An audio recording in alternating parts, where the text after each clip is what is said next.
Bien, amados hermanos, entonces estamos preparados para ir adelante con este extraordinario libro que es Hechos de los Apóstoles. Empezamos con el primer capítulo, dejamos un día por el medio que fue cuando tuvimos que estar en un funeral y aquí estamos de nuevo con ustedes. El libro de Hechos de los Apóstoles fue escrito por Lucas, igual que el Evangelio. Así que Lucas escribió el Evangelio y escribió Hechos de los Apóstoles. Lucas le llama a Hechos, no lo dice, pero es el segundo tratado, porque él dice en Hechos 1, en el primer tratado, o Teófilo, refiriéndose claramente al Evangelio. Así que entiendan, primero escribió el Evangelio y después escribió Hechos. Una cosa importante, y es que Lucas no era de los 12 apóstoles. Lucas era médico, era compañero de misiones del apóstol Pablo, era un hombre erudito, un hombre conocedor de las letras. Es por eso que el Evangelio de Lucas tiene un griego, está escrito con un griego superior, al igual que el Hechos de los Apóstoles. Si mi tesis, creo lo que creyeron los antiguos, que el apóstol Pablo escribió Hebreos, entonces después que Pablo sale de la prisión y escribe Timoteo 1 y 2, entonces parece que él escribe Hebreos. Algunos han dicho que Hebreos tiene un griego superior. Bueno, pues perfecto. El que andaba con Pablo en todos los viajes misionarios y todas las cosas era Lucas. Pudo haber escrito el libro a los Hebreos junto con Pablo, que sería entonces su obra póstuma. Pero bueno, ya eso hay que argumentarlo, ya discutiremos de eso alguna vez. Ahora, en este momento, lo que queremos es irnos al capítulo 2, haciendo un resumen rapidito del 1. En el capítulo 1 está la presentación de Lucas, hablando de que Jesús se presentó con muchas pruebas, después que resucitó. En el versículo 6 habla de la ascensión. Hay una cosa que resalta ahí, y me encanta, y es cuando los apóstoles le preguntan que si se va a restaurar el reino, y entonces el Señor le dice a ellos que ellos lo que tienen que hacer es buscar el poder, no para irse a descansar al reino, sino para irse a predicar el Evangelio hasta lo último de la tierra. Hay cristianos que deberían de saber eso, cristianos que deberían de leer esto, que dice: recibiréis poder cuando haya venido sobre vosotros el Espíritu Santo y me seréis testigos. Reté la iglesia el domingo, lo dije, lo voy a repetir, porque sigo creyendo que hay algunos que están queriendo entrar en el cielo, recibir una corona de gloria sin hacer nada. Y creo que no es justo en un mundo de tanto esfuerzo, donde la gente se esfuerza tanto y donde hay gente que está dando la vida por el Evangelio en algunos lugares inhóspitos todavía. Así que, siguiendo adelante con Hechos, después de la ascensión, versículo 11, los apóstoles estaban tristones y dos ángeles se le pusieron al lado y le dijeron le prometieron que ese mismo Jesús regresaría. Los versículos 12 hasta el 26 es la elección del sucesor de Judas. Recuérdense, mis queridos hermanos, que por ahí andan muchas cosas raras y hace rato que están dando vueltas por ahí los llamados apóstoles de este tiempo. Repetimos, lo decimos y lo reconocemos, que los apóstoles fueron solamente aquellos que tenían que andar con Jesús, porque aquí dice los parámetros para la elección del sucesor de Judas. Tenía que haber andado con Jesús, tenía que haber estado desde el primer tiempo con Él, con nosotros todo el tiempo que el Señor Jesús entraba y salía entre nosotros, tenía que haber estado allí, comenzando desde el bautismo de Juan hasta el día que entre nosotros fue recibido arriba. O sea, uno fue hecho testigo de su resurrección. Así que el apóstol era un testigo de la resurrección. Dígame, ¿a quién de esta gente que andan por ahí vieron a Jesús resucitado? No, mis queridos hermanos, los apóstoles se quedaron allí, en el siglo I, con los 12, y después van a estar en la Nueva Jerusalén, van a aparecer allí en las puertas de la Nueva Jerusalén los 12 apóstoles del Cordero. Solamente un apóstol especial fue elegido, y eso lo vemos ahí en Hechos después, que fue el apóstol Pablo, apóstol a los gentiles. Un apóstol especial porque necesitaba ciertas y determinadas características que solamente Pablo tenía dentro de ellos respecto al griego, respecto al conocimiento de la cultura grecorromana y todo lo demás. Así que estamos ya en el capítulo 2. Quiero decirles nada más aquí que la fiesta de Pentecostés, Pentecostés era la fiesta de las primicias, la fiesta de las primicias. El libro de Hechos abarca un periodo de unos 30 años desde el nacimiento de la iglesia en el día de Pentecostés hasta el encarcelamiento de Pablo en Roma. Describe la expansión del cristianismo por el sector norte del Mediterráneo, por la actual Siria, Turquía y Grecia, hasta el mismo corazón del Imperio Romano. Los hechos relatados son principalmente los hechos de los apóstoles Pedro y Pablo, aunque el libro bien pudiera recibir el nombre de los hechos del Espíritu Santo. Es bajo la dirección del Espíritu que la iglesia recién nacida traspasa las fronteras nacionales y sale hacia el oriente, o sea, hacia el occidente, para convertirse en el movimiento internacional mundial cristiano. Lucas fue quien escribió, el único escritor no judío del Nuevo Testamento. ¿Por qué escribió? Algunos dicen, según su dedicatoria, parece que este Teófilo era un funcionario romano y Lucas quiso darle a conocer de que el cristianismo no era un movimiento de guerra ni un movimiento político para derrocar a Roma ni nada de esas cosas que se dijeron. Respecto a Pentecostés, quiere decir 50. Pentecostakis es un número en griego, que quiere decir pente, 5, kostakis, decena.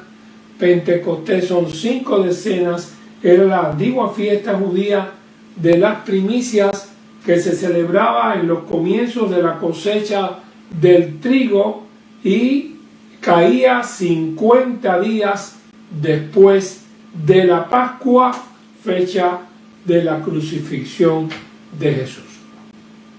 Así que entiendan esto porque eso es importante. Algunos han dicho, bueno, esta gente creyeron y se bautizaron, pero esta gente no era cualquier gente. Dense cuenta que los que estaban en Pentecostés eran judíos que habían venido de todas partes del mundo para estar en la fiesta de la Pascua 50 días atrás. No sé si la esposa le dice, mi amor, vamos a pasarnos 50 días, no sé, en Europa. Yo creo, yo no sé, pero me parece que eso solamente lo pudieran hacer los retirados que tienen mucho dinero, que no tienen nada que hacer, pero pondrían el Cristo en el cielo muchísimo, pues tienen que regresar.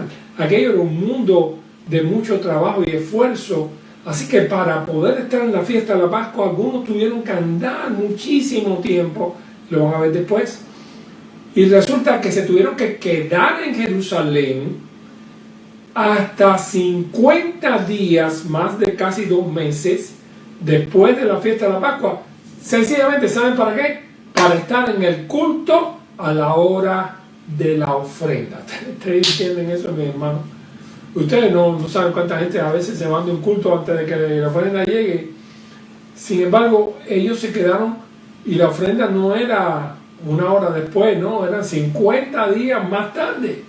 La fiesta de las primicias, donde todo el mundo llevaba las primeras cosechas para entregárselas al Señor. Así que allí en Pentecostés estaba la élite, la mejor expresión del judaísmo de aquella época, la gente más sacrificada, la gente más dadivosa.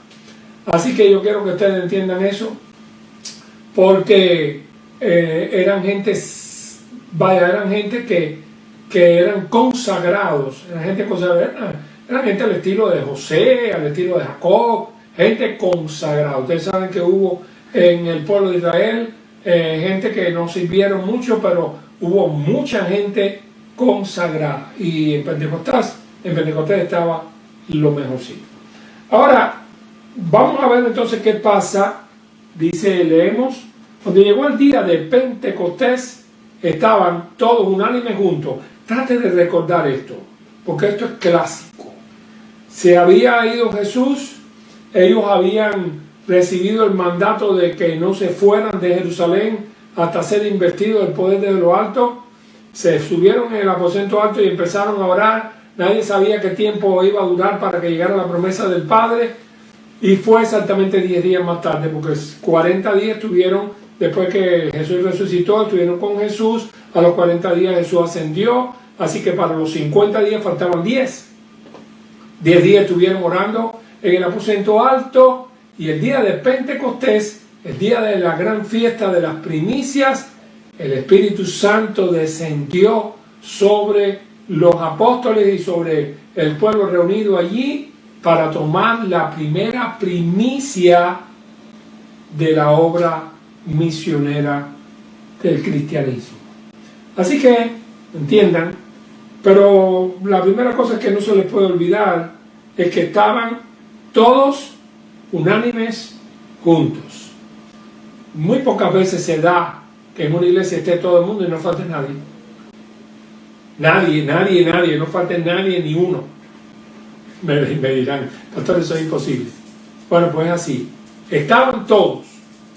La segunda cosa, es difícil que en una iglesia X esté todo el mundo llevándose de maravilla.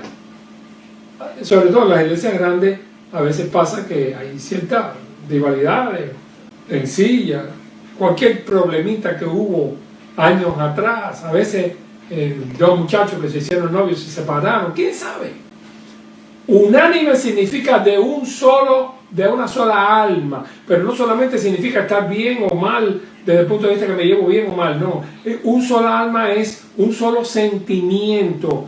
Todo el mundo sentía lo mismo. Así que si hay uno que está pensando en que tengo que terminar para irme, que el otro está pensando, oye, qué ganas tengo de salir de aquí porque yo lo que quiero es irme a pescar, y el otro que decía, caramba, ¿por qué no me habré ido con mi mamá? Si todo el mundo no tiene la misma alma, bueno, pues no estaría como ahí en Pentecostés. Todos, sin faltar nadie, unánimes, un ánima, un alma, y juntos en el mismo lugar. Así que esas condiciones se dieron en Pentecostés, y entonces de repente vino del cielo un estruendo como de un viento recio que soplaba, el cual llenó toda la casa donde estaban sentados. Así que lo primero fue un viento recio dentro de aquella casa. Se le aparecieron lenguas repartidas como de fuego, asentándose sobre cada uno de ellos. Salían de la nada, eran como unas lengüetas de fuego sobre los apóstoles.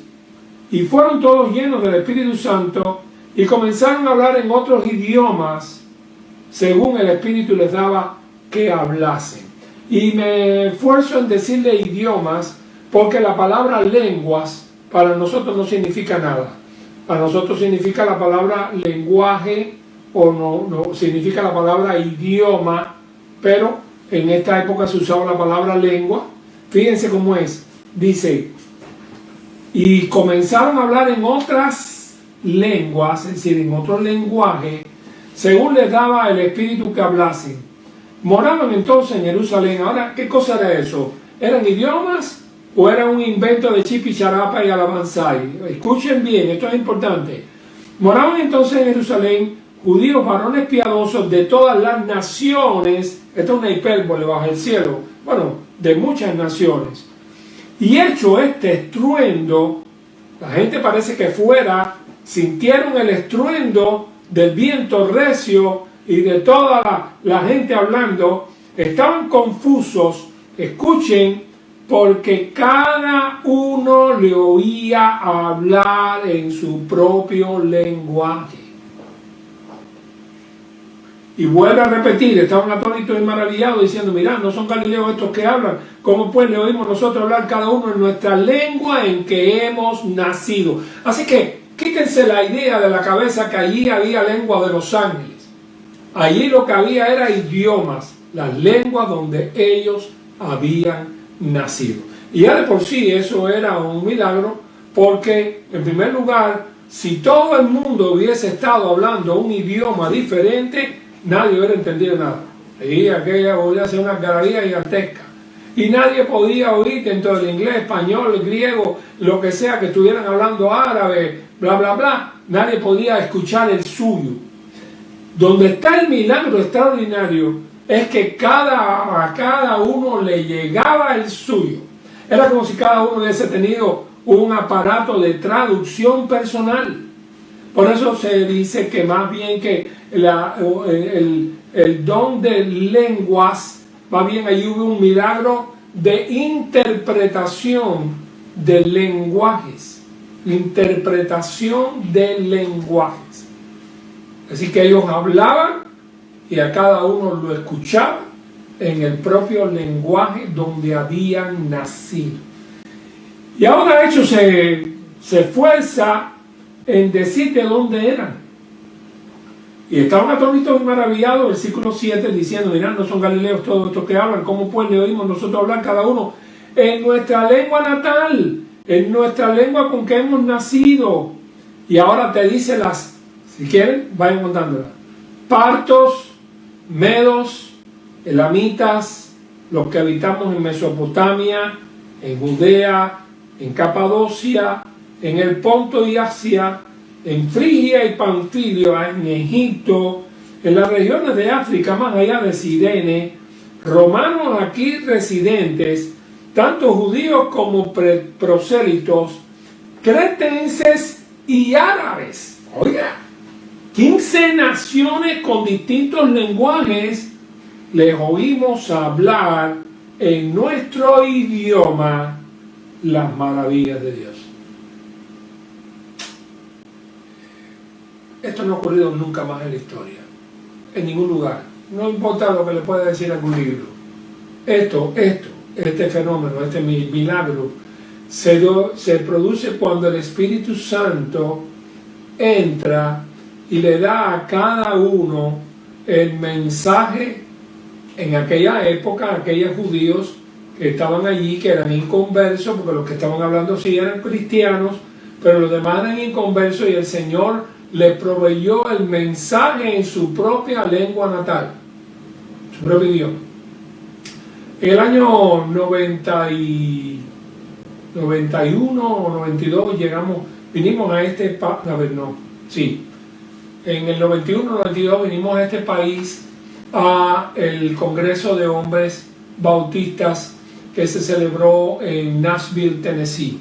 Habíamos sido invitados por el Dr. Isbell, director de la Alianza Bautista Mundial de los Hombres, y hermanos de aquí, Bob Dixon de Texas, y algunos hermanos de aquí proveyeron que cuando llegamos nos subieron a un avión y pudimos ir a Nashville. Estábamos trabajando con los hombres en Cuba y fuimos a esta actividad bellísima, maravillosa. Fue algo para nosotros, los que íbamos de Cuba, era algo tremendo, ¿verdad? Y una cosa ocurrió, que como que era un evento de muchos países, no íbamos a entender nada, y para proveer que cada uno pudiera entender, había varias cabinas de traducción para que la persona que hablara, inmediatamente aquellas cabinas iba a haber unas personas que iban a traducir al inglés, al español, y cuando entraron nos dieron un radiecito. El radiecito teníamos que ponerlo aquí, ponerlo en la oreja, prender el radiecito, y nos decían allá adelante, dijeron, los que tienen el español pongan el canal 86. Entonces pusimos 86, inmediatamente sentimos que había alguien hablando en español, porque de aquellas cabinas de traducción había uno que estaba traduciendo en español y todo el que ponía ese canal recibía la traducción de lo que se estaba diciendo. Bueno, somos sofisticados. Y eso, bueno, nosotros no teníamos el don de lengua de Pentecostés, pero lo cierto es que nadie de ninguna denominación en una reunión mundial dice, no necesito radiecito. Nosotros así, el Espíritu que en Pentecostés hizo que todo el mundo entendiera, nos va a hacer a nosotros entender también, porque nosotros somos especiales. Nadie, hermanos, nadie. Todos tienen que estar en una escuela de idiomas cuando van a ir a otros países. Estoy hablando de todas las denominaciones, inclusive las carismáticas, las pentecostales, todo el mundo. Y cuando van a ir a otro país, tienen que aprender el idioma. Y cuando están en una actividad mundial, hay gente de otros países, pues necesitan hacer traducciones y utilizan este tipo de radiecitos. Así que entiendan que esto que ocurrió en Pentecostés, este milagro extraordinario de que aquellas 15 naciones, aquella gente, todos escucharan el mensaje de la palabra de Dios en su propio idioma, fue único. Y parece que todo tiene que ver con que fue el desborde donde el Espíritu Santo llegó a esta tierra y entró dentro de los cristianos y vino a bautizarla a la iglesia, el bautismo del Espíritu, que después queda cada vez que una persona se convierte al cristianismo. El Espíritu entra dentro de él y le sella. Ahora bien, el Señor les había prometido en Hechos capítulo 1 versículo 8, Él les dice, no toca a vosotros saber cuándo se acaba, cuándo pueden descansar, pero recibiréis poder cuando haya venido sobre vosotros el Espíritu Santo, y me seréis testigos en Jerusalén, Judea, en Samaria y hasta lo último de la tierra. Lo importante de eso que venía y que al fin llegó era el poder espiritual para ser testigos. Así que eso no era para poder hablar en otro idioma sin estudiar, no era para eso. Eso ocurrió allí para darle el testimonio de lo maravilloso que estaba pasando allí y para que cada uno recibiera el mensaje en su propia lengua, y entonces cada uno se fue a predicar el Evangelio en el lugar donde nacieron. Así se supone que nació la iglesia de Roma, y conocemos poco del avance del cristianismo que pueda haber llevado a alguien que estaba en Pentecostés ese día del derramamiento del Espíritu Santo. Así que lo que vamos a escuchar después es el primer discurso de Pedro en el versículo 14. Hay un finalito allí de 11 y 13 que algunos se burlaron, no lo creyeron hasta viendo un milagro. Hay gente que dice, bueno, si vienen los milagros, vamos a pedirle milagro a Dios para que la gente crea. Hay gente que ve el milagro y no cree. Vieron a Jesús y le cerraron el corazón a Jesús. Jesús hizo milagros, levantó muertos, hizo cosas tremendas delante de ellos, y ellos aún así no creyeron en Él, le crucificaron. Hay que creer en Él por la fe. Bienaventurados los que lo vieron y creyeron. En el versículo 14, ahora es un poquito largo, pero este sermón es un sermón de recuento. Se puede decir que es el recuento bíblico para gente que no sabía la historia. Entonces Pedro, poniéndose en pie con los 11, alzó la voz y le habló diciendo, varones judíos y todos los que habitáis en Jerusalén, os sea notorio a oír mis palabras, porque estos no están ebrios como vosotros suponéis, puesto que es la hora tercera del día, es decir que eran las 9. Mas esto lo dicho por el profeta Joel, en los postreros días, dice Dios, derramaré de mi espíritu sobre toda carne, y vuestros hijos, vuestras hijas profetizarán, vuestros jóvenes verán visiones, vuestros ancianos soñarán sueños, y de cierto sobre mi siervo y sobre mi sierva en aquellos días derramaré de mi espíritu, y profetizarán, y daré prodigio arriba en el cielo y abajo en la tierra. Mirando hacia el futuro, el profeta Joel vio estos acontecimientos que iban a pasar aquí en Pentecostés. Todavía me siguió mirando más allá hacia la venida de Cristo. Pero en el versículo, antes que venga el día del Señor grande y manifiesto, dice el 20, y todo aquel que invocar el nombre del Señor será salvo.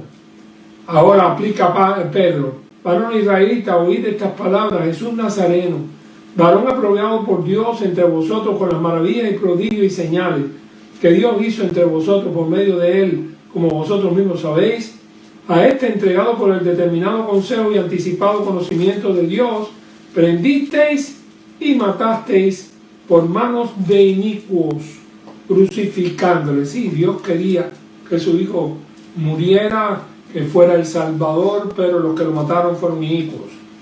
Este entregado por determinado, dice, y el cual Dios levantó suelto los dolores de la muerte. Entonces aquí menciona la resurrección, por cuanto era imposible, él era el autor de la vida, que fuese retenido por la muerte. Porque David dice de él, y ahora menciona lo que David dijo: veía al Señor siempre delante de mí, porque está a mi diestra, no seré conmovido.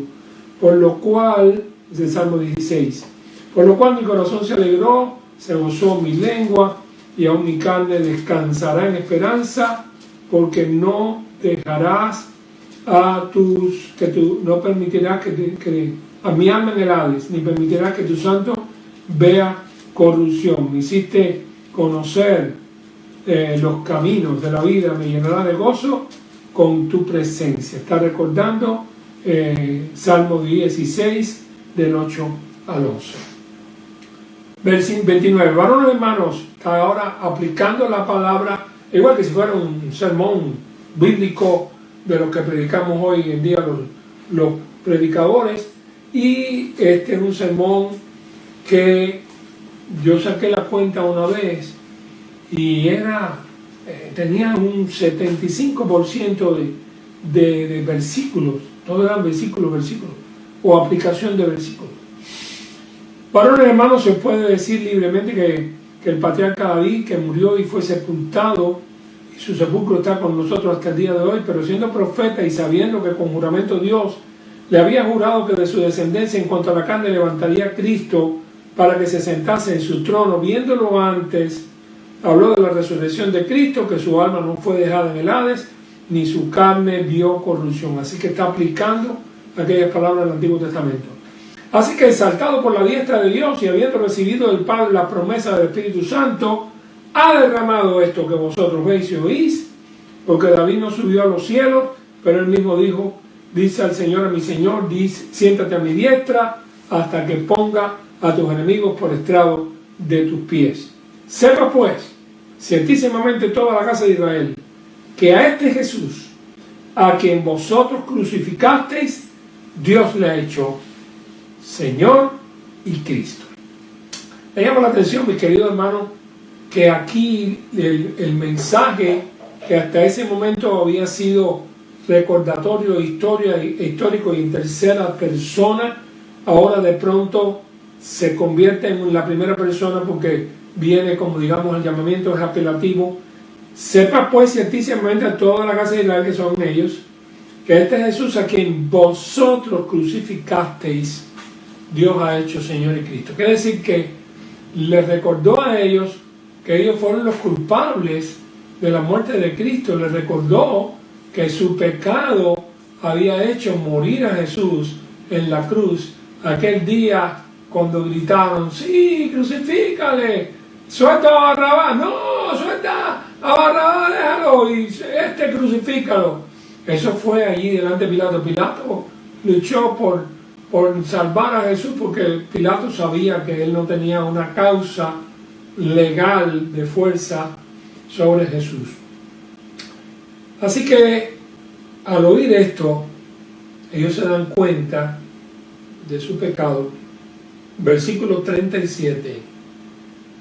Y se compungieron de corazón, así que se pusieron tristes. Dijeron a Pedro y a los otros apóstoles: varones hermanos, ¿qué haremos? ¿Qué vamos a hacer ahora?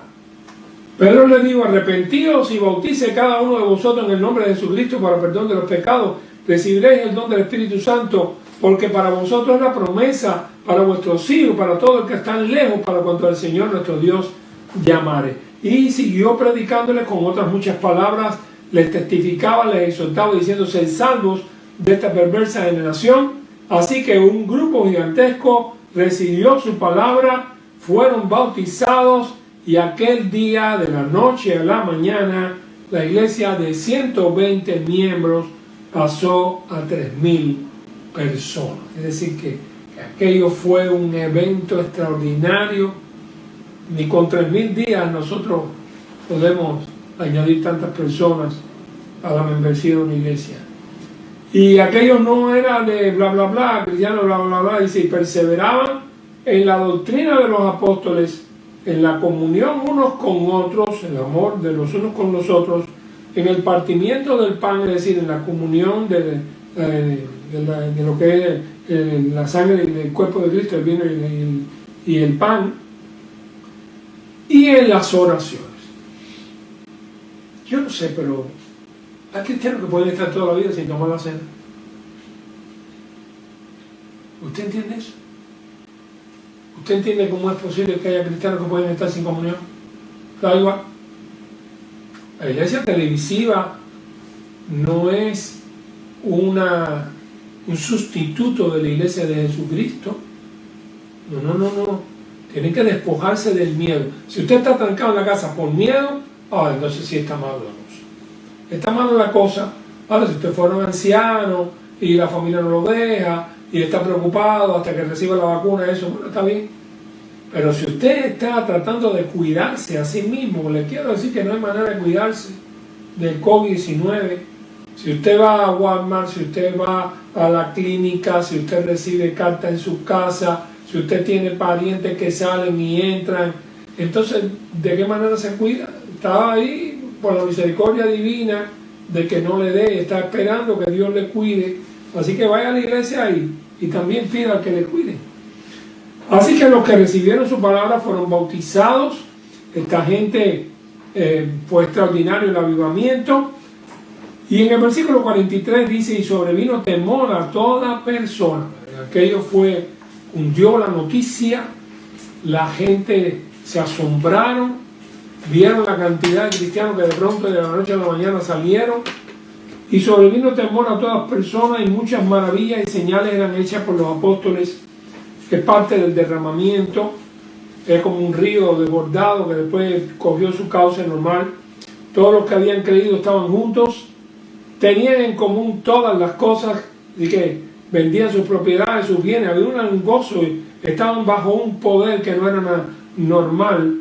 Lo repartían a todos según la necesidad de cada uno, perseveraban unánimes cada día en el templo, partían el pan en las casas, comían junto con alegría y sencillez de corazón, alabando y teniendo favor con todo el pueblo, y el Señor añadía cada día a la iglesia a los que habían de ser salvos. Una iglesia que tiene testimonio del pueblo, que hace el bien, que comparte lo poco o lo mucho que tiene, que ayuda, que extiende su corazón.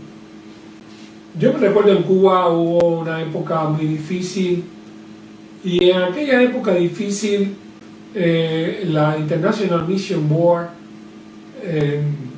decretó un paquete de ayuda económica a la Convención Bautista del Occidental, y entonces se compraron una cuota, la llamada cuota. Yo no me puedo recordar exactamente si fue en el 93, si fue en el 92, 91, no me acuerdo. Pero lo cierto es que acá el carnet de la convención iba por las iglesias y dejaba, según la cantidad de miembros, dejaba una botella de aceite, jabones, latas de leche, una pequeña cuota de esas cositas que solamente con dólares podían ser conseguidas y que se compraban en mayoristas. En esa época pudieron comprarse en mayoristas, y mucha gente asistió a nuestras iglesias.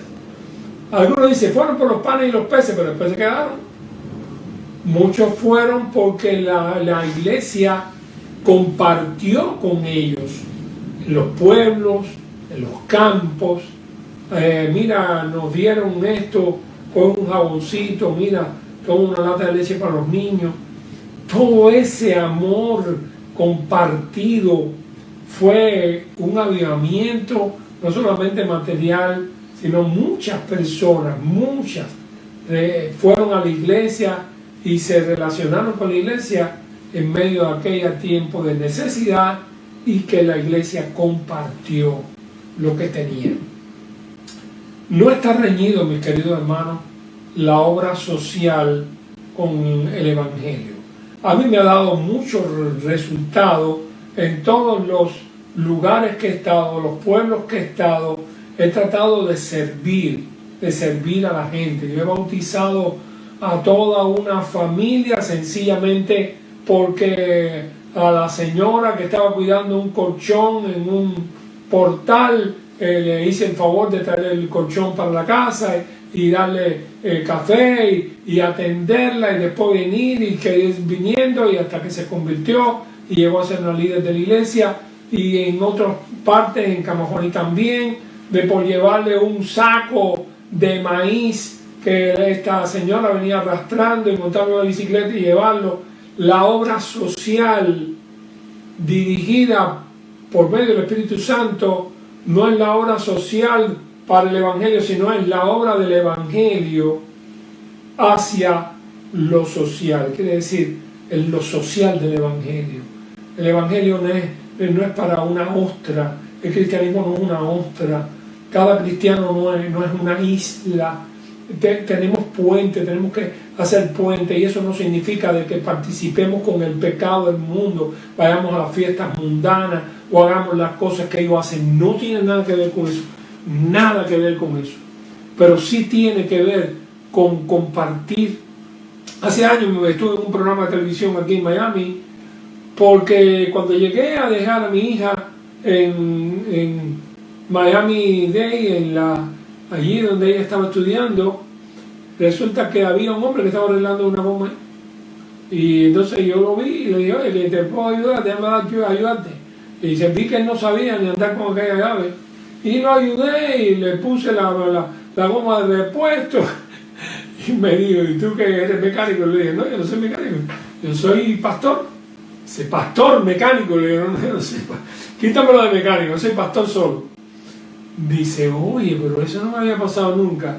¿Quieres ir a la televisión? Le digo: ¿cómo que si quiero ir a la televisión? Resulta que tenía un programa que en aquella época creo que se llamaba Miami TV, una cosa de esa.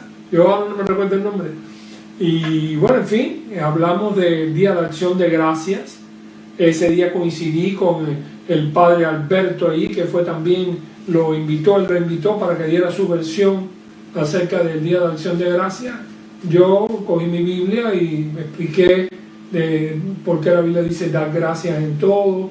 Hablé de que el Día de Acción de Gracias había sido un día nombrado en este país por nuestros próceres que eran cristianos, para darle gracias no a la familia, a la vida o al mundo, sino a Dios por un día, por lo menos un día, para la familia, para los vecinos, para los amigos íntimos. Usted tiene todo el año, tiene que darle gracias todo el año, porque todo el año anda con usted. Pero por lo menos un día que se nombró de dar gracias a Dios. Es para que los Estados Unidos de América reconocieran al Dios que ayudó a aquellos que vinieron en el Mayflower, que ayudó a aquellos que se establecieron aquí, y eso es una honra que este país ha tenido de celebrar el Día de Acción de Gracias a Dios. No es un día festivo, un día de season, happy season, no. Es un día de acción de gracias, y esperamos Dios permita que jamás nadie lo quite ni le cambie su contexto, porque el contexto es reconocer a Dios que nos da la vida. Así que entiendan que lo social y el compartir y el dar de lo nuestro te abre las puertas de los vecinos. Este es un país que la gente a veces viene entrancada en su casa y usted no se entera de que un vecino que vive en una casa más allá se murió, o se le murió a alguien, o hay alguien en el hospital de la familia porque a veces hay muy poca relación. La gente entra, zanca la puerta y muy pocas veces se sienta en el patio. Ahora en este tiempo de la pandemia y todas estas cosas, nosotros tuvimos la oportunidad de usar el patio, de coger sol, de saludar a los vecinos, y hemos conocido más gente que nunca. Y ellos también, hasta que llegamos a conocernos y todas estas cosas. Creo que esa es la parte que tienes que hacer para poder ser un misionero. Si no, nunca podrás cumplir la gran comisión. Si tú vas taciturno para el trabajo, taciturno para la casa, taciturno para allá, para la comida, y vas taciturno y nada más que la java y pagan y estás así nada más, y esa es tu vida, eres como un robot. El Señor no puede contar contigo así. Tienes que compartir, tienes que decir quién eres. Por lo menos di quién eres, di qué crees, di qué significa Cristo para ti. Comparte. A veces vas a escuchar, escuchar conversaciones. Hay personas que están diciendo algo y usted, como no, puede meter la cuchareta. Oye, me permite, estoy escuchando, déjeme decirle que la solución de la vida es Dios. Y ahí usted predica.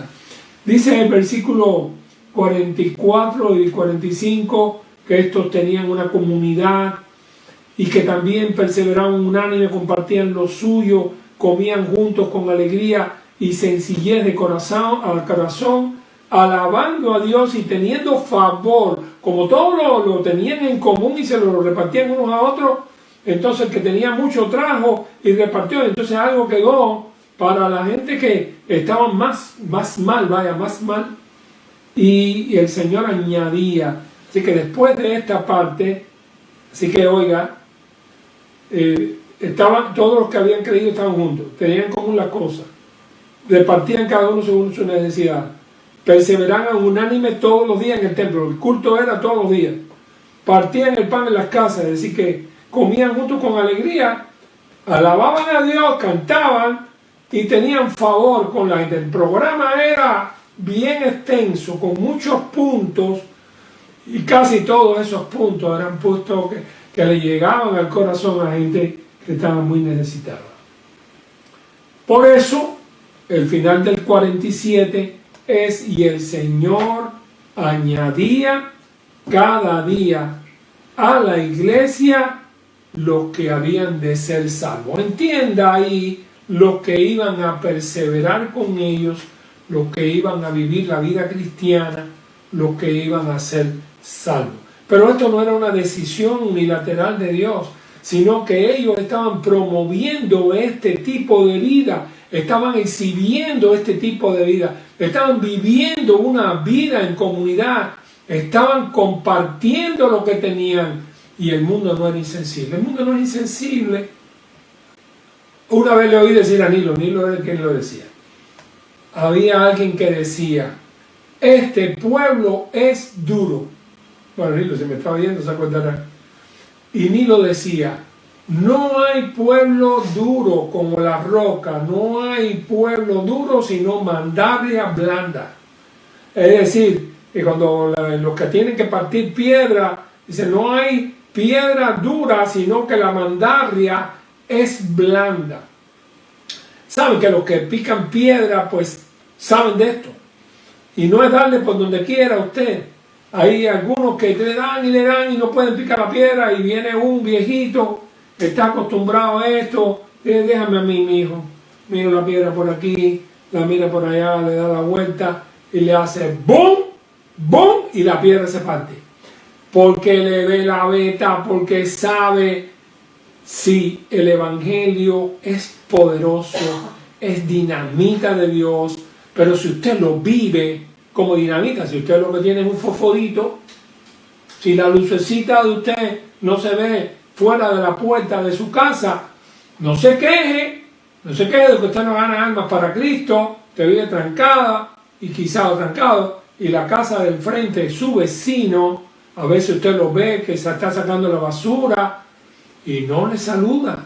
Salude, rompa el hielo. ¿Qué tal, vecino? ¿Cómo está? Aquí estamos trancados. Oh, sí, oye, ¿verdad? Que mira, que el COVID, que esto, que lo otro. Oye, te voy a invitar para que escuchen los cultos online que tenemos en la iglesia.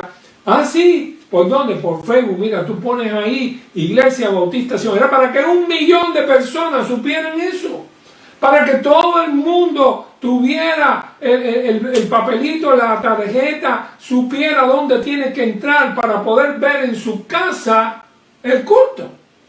Si no puede ir, mejor que ahora, que este tiempo no lo hay.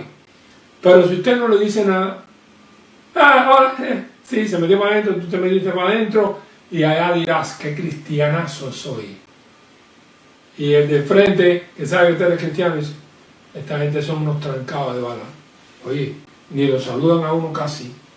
Mi querido hermano, mi querida hermana, tienes que pensar en este año como algo diferente. Ya está bueno de estar trancado. Quiero compartir con ustedes. El próximo domingo quiero hablar de más y mejor. Más y mejor. 2 adjetivos calificativos que tienen que estar en nuestro corazón. Nadie quiere tener menos en tu casa cada día. Nadie quiere tener malo en tu casa cada día. Todo el mundo quiere más, quiere mejor. Quiere más dinero, más salud, más paz, más talecos electrónicos que terminan mejor, televisión, mejor, esto, mejor, lo otro. Más y mejor. El Señor también necesita una iglesia que tenga más poder espiritual, mejor amor a las almas perdidas. Si lo hace, si usted lo hace, va a pasar esto. Dice que el Señor añadía cada día a la iglesia los que habían de ser salvos. Hechos 2:47. No, el avivamiento no es a precio de ganga. Empezó todo, recuérdense cómo empezó. Orando 10 días sin parar. Después el Espíritu Santo vino sobre aquellos que habían cumplido con Dios en una vida de entrega y no habían escatimado 50 días lejos de su casa con tal de recibir la bendición de Dios. Así que mi querido hermano, mi querida hermana, te ruego que pienses que el Señor necesita de ti en el sentido de que el Evangelio no sale solo a las calles, de que el Evangelio no se predica solo. Es verdad que Dios tiene todo poder, pero la palabra es la que tiene el poder. Dice que la fe viene por el oír y el oír por la palabra de Dios. No importa que usted ore mucho por alguien, déle el versículo, déle el tratado, enséñele la palabra. Que Dios le bendiga. Seguiremos con Hechos de los Apóstoles y esperamos que le haga bien y que usted pueda ser amonestado, ser explicado, ser enseñado y que comprenda que los avivamientos necesitan entrega. Que Dios le bendiga, es nuestro deseo, y que el Señor le llene y le dé fruto. Bendiciones. Vamos a orar, vamos a orar. Señor, estamos dándote gracias por el testimonio de la iglesia primitiva. Gracias por todos los frutos que ellos tuvieron, porque no solamente te buscaron, sino también dieron, se entregaron, compartieron. Ayúdanos a comprender todo eso que es parte del Evangelio para este mundo. Así solamente podremos ser sal de la tierra y luz de este mundo. Bendícenos. Ahora, Señor, danos tu bendición a todos nosotros. Y a todo el que está orando a ti, por favor, escúchalo. En el nombre de Jesús. Amén. Dios le bendiga, mi hermano.